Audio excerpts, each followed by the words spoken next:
Le moment n'est peut-être pas aussi mal choisi qu'on pourrait le croire pour entreprendre l'histoire de l'éloquence politique à Athènes, pour rechercher comment elle s'est formée chez le peuple, qui l'a portée au plus haut degré de puissance et de perfection. En France, un régime vient de tomber, qui n'avait rien épargné pour décourager la discussion, limiter le champ de la parole, et assourdir en quelque sorte le son de la voix humaine.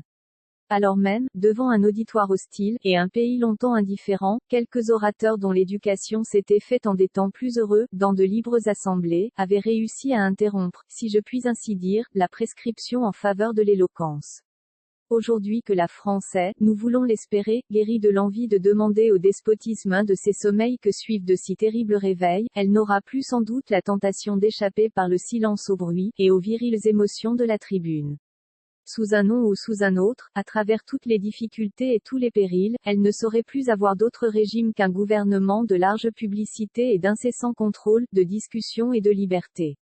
N'y a-t-il point quelque intérêt à étudier dès aujourd'hui l'histoire et les exemples d'une cité qui a fait à la parole, dans le gouvernement de ses affaires, une bien plus large place qu'aucun autre peuple ancien ou moderne, et surtout que cet Rome dont l'imitation nous a coûté si cher? N'y aura-t-il point profit à montrer par quel degré et par quelle voie les Athéniens sont parvenus à cette souveraine éloquence qui se résume aujourd'hui pour nous dans le nom de Démosthène? Les chefs de l'opposition, dans ces dernières années, parlaient à des sourds ou tout au moins à des gens d'oreilles dures. Ils étaient forcés par là, de grossir la voix et d'enfler un peu le ton. Mais, quand la France entière sera suspendue aux lèvres de ces orateurs, peut-être l'étude et les exemples des Attiques donneront-ils au maître de l'éloquence française cette qualité, la plus rare de toutes, que Cicéron lui-même n'a possédée que par instant, la simplicité.